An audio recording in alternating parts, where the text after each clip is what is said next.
Seigneur notre Dieu, tu sais qui nous sommes, des hommes qui ont bonne conscience et des hommes qui ont mauvaise conscience, des gens contents et des gens mécontents, des gens rassurés et des gens anxieux, des chrétiens de conviction et des chrétiens de tradition, des croyants, des demi-croyants et des incroyants.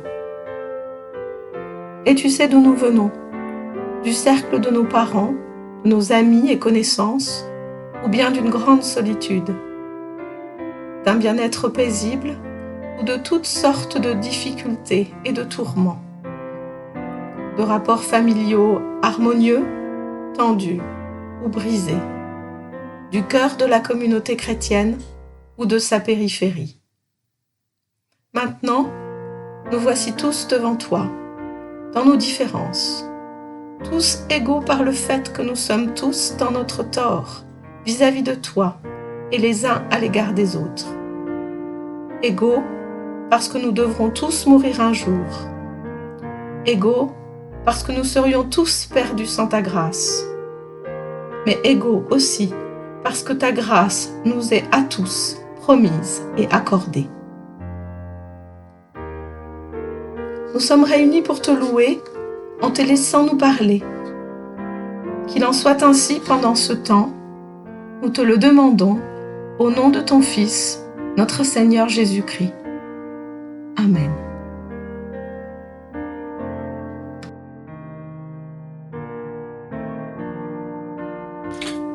C'est dans l'évangile de Matthieu, c'est au 24e chapitre, à partir du verset 37.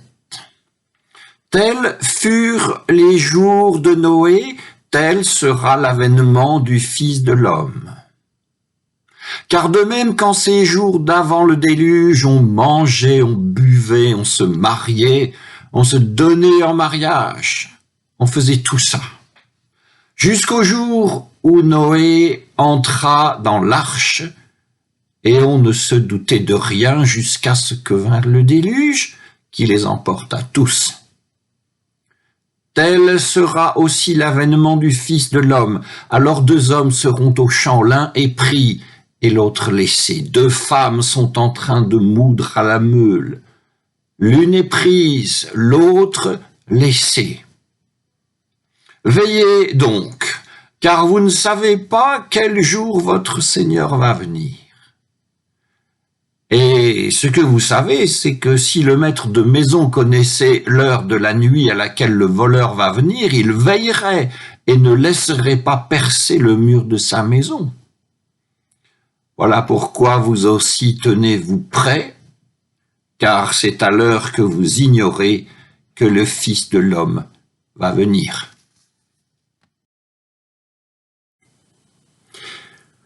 Et voici que revient le temps de l'Avent. Et pour parler de ce temps, l'on évoque Noé, l'on évoque aussi l'Épître aux Romains. Je vous recommande quelques versets de lecture. Voyons voir. Romains 13, 11, 14, et puis aussi Ésaïe 1, alors Ésaïe 2, du 1er au 5e verset. On évoque donc Noé, l'Épître aux Romains, puis Ésaïe, tous des textes qui évoquent de grands chambardements, des étranges chambardements dont il est difficile de dire s'ils sont finalement des fins ou des commencements. Pourquoi ces textes et pourquoi ces textes chacun dans son site et chacun dans son ton propre? Et pourquoi ces textes 4 semaines avant Noël? L'Avent revient chaque année. C'est du temps cyclique, ça tourne comme une roue. Le premier dimanche de l'Avent 2023, nous le savons déjà, sera le 3 décembre.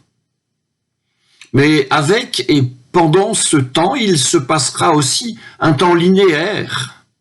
Un jour passera après un autre jour, et jusqu'à la fin, ou du moins jusqu'à une certaine fin. Cette fin, d'ailleurs, n'est pas la même suivant les auteurs. La fin de l'humanité, selon la Genèse, avec Noé, n'est pas la fin selon Ésaïe. La fin de l'humanité est un accomplissement positif avec Ésaïe, et ce n'est pas la fin selon la Genèse, car Noé et sa famille vont seuls survivre au déluge, ce qui est une sorte de recommencement ou de commencement tout court avec le reste de l'humanité disparue, dévorée par les eaux. L'humanité qui surgit des fils de Noé, sera une humanité confuse et pécheresse sur laquelle Dieu se penchera pour dire finalement que l'homme est mauvais, mais que lui, Dieu, ne veut pas d'autre homme que l'homme et pas d'autre humanité que l'humanité. Le récit du déluge pourrait être le support unique donc de notre méditation du premier dimanche de l'Avent, une fin, un commencement. Mais avec Matthieu, avec Jésus qui parle à ses disciples et Paul aussi qui parle aux Romains, nous sommes invités à réfléchir en quelque manière à la première personne du singulier. Réfléchir à la première personne du singulier, mais sur quoi? Eh bien, sur cette fin, qui est peut-être un commencement, et sur la préparation. Et je crois que déjà l'année dernière, j'ai évoqué pour vous un vieux cantique que j'ai appris au début des années 70, je n'étais alors qu'un enfant. Jésus revient, alléluia. Seras-tu prêt quand il viendra? Alléluia, alléluia. L'affirmation première est donc, si l'on ne fait pas attention, que Jésus va revenir et que son retour sera précédé de signes considérables et qu'au sujet de ces signes, la question posée à chacune et chacun est « Seras-tu prêt ?» Et l'on entend alors que, au moment où nous parlons, tu n'es pas prêt ou tu n'es pas prêtre. Non pas prêtre, mais prête. En avançant encore un peu plus dans le chant, on chantera « Si tu es prêt, il te prendra ». Sans qu'une strophe ou une autre n'ait suggéré ce qu'il faudrait faire ou sur ce qu'il aurait fallu faire pour être prêt le moment venu, qui est peut-être déjà passé et tu as été laissé. Si tu es prêt, toutefois, dit le chant, mais que faire et comment faire pour être prêt? Et si je ne suis pas prêt maintenant, le serai-je jamais? Ainsi envisagé, ce cantique, même s'il vous fait chanter force Alléluia et Alléluia, peut laisser dans son sillage une sorte de parfum trouble et amer. Mais nous pouvons retenir ceci. Jésus revient, Alléluia. Bien sûr, cela peut signifier qu'il est en train de revenir, ce que nous avons déjà envisagé. Mais cela peut signifier aussi qu'il est déjà là. Et la suite du cantique va se constituer ainsi. Il est là, mais le reconnais-tu maintenant? Alors voici le premier dimanche de l'Avent, 4 semaines avant Noël, et quelqu'un dit avec audace, il est là. Ce doit être une affirmation très belle et pleine de confiance, pleine peut-être aussi d'un enthousiasme sacré et d'une sainte jubilation. Mais cette même affirmation, il est là, peut faire penser à Jacob, le 28e chapitre de la Genèse et au rêve de Jacob. Le rêve de Jacob qu'il fait à Bethel, qu'on appellera ensuite Maison Dieu, Bethel. Il y a une échelle qui touche le ciel et les anges montent et descendent. L'affirmation « il est là » nous fait penser à ce que Jacob dit au moment où il se réveille de ce songe et que l'on peut rendre ainsi « Oulala ! Oulala ! Dieu est dans ce saint lieu et moi je ne le sais pas. » Ce saint lieu, c'est juste 3 cailloux posés par terre au milieu de nulle part, avec l'affirmation par un homme que Dieu y est. Et que lui, cet homme, il ne sait pas, ne peut ou ne veut pas savoir. Et nous revoilà.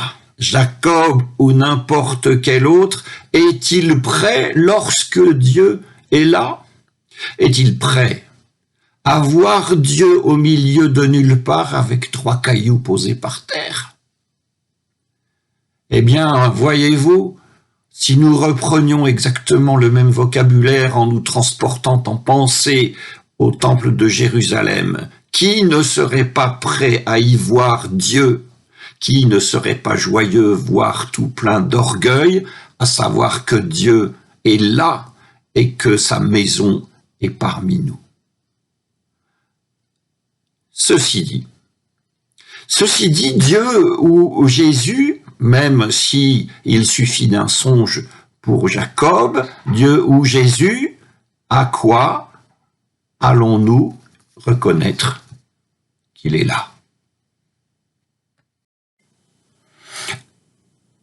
À quoi reconnaît-on qu'il est là?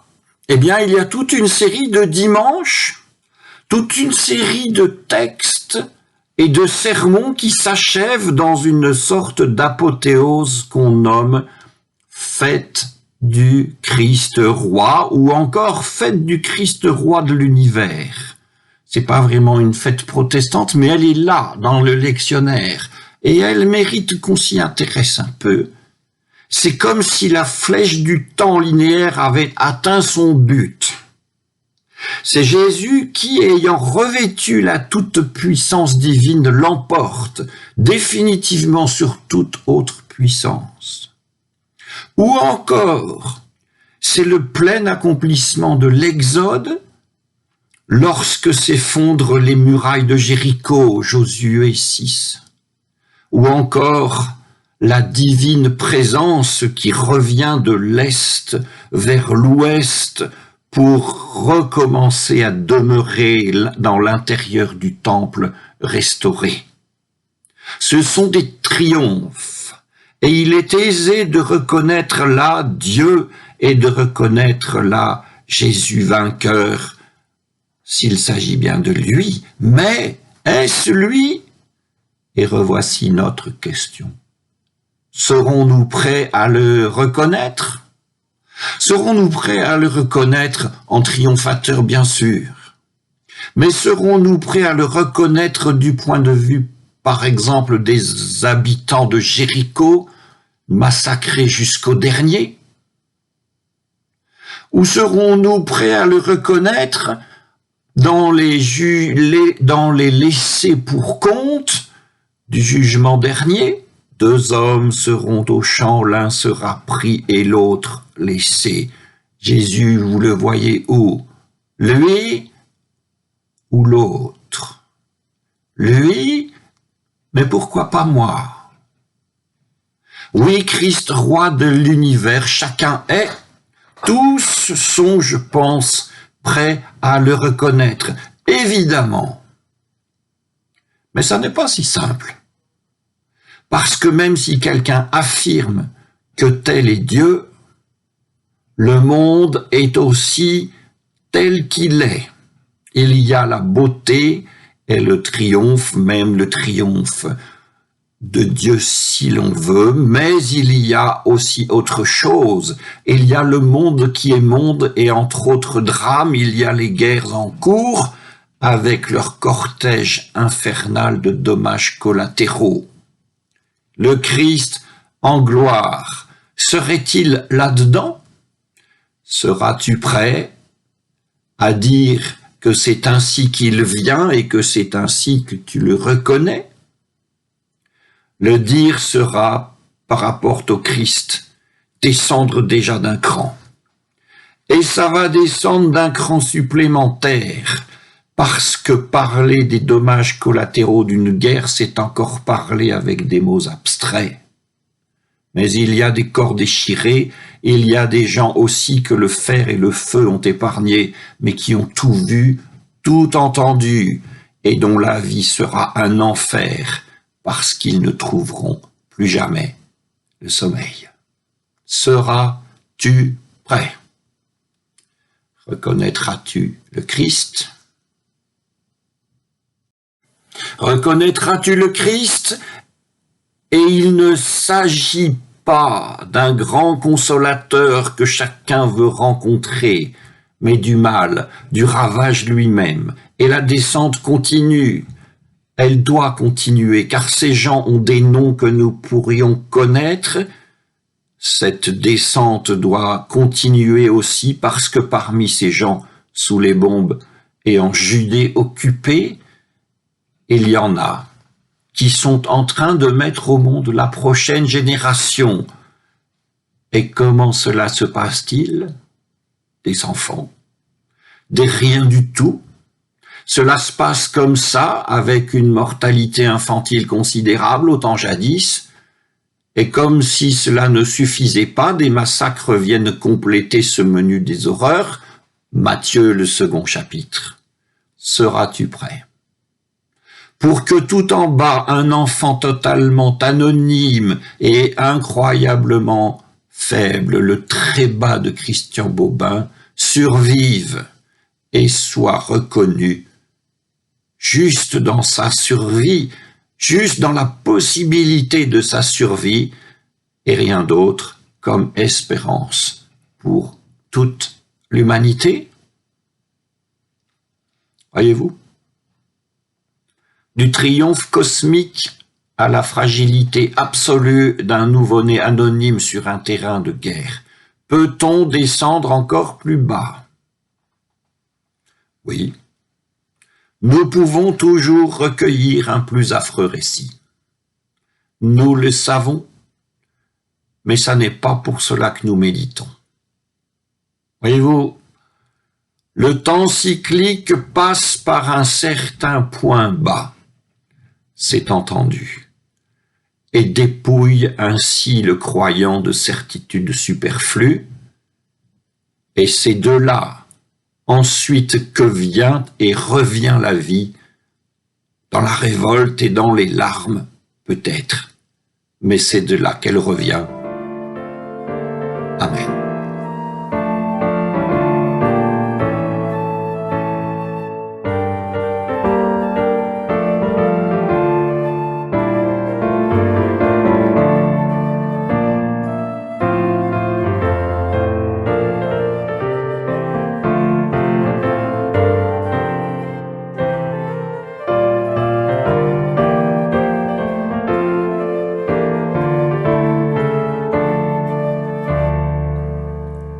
Éternel notre Dieu, nous te prions pour tous ceux pour qui la vie est dure.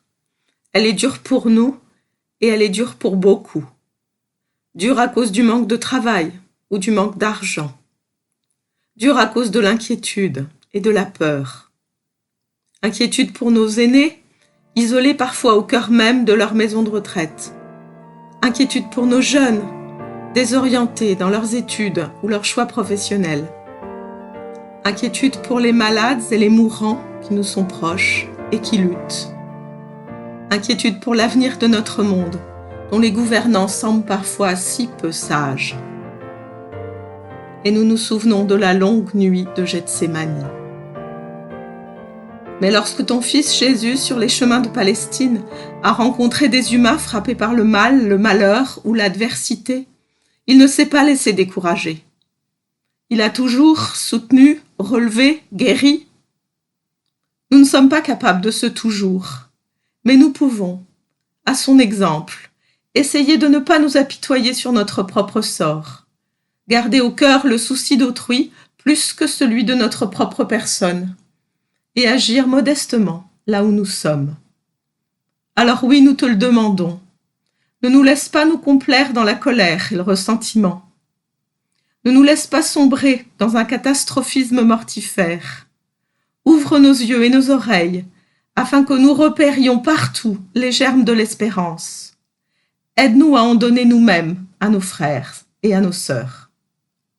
Nous te le demandons, au nom de notre Seigneur Jésus-Christ, dont les bras en croix ont dessiné à jamais, entre ciel et terre, le signe de ton alliance avec notre humanité.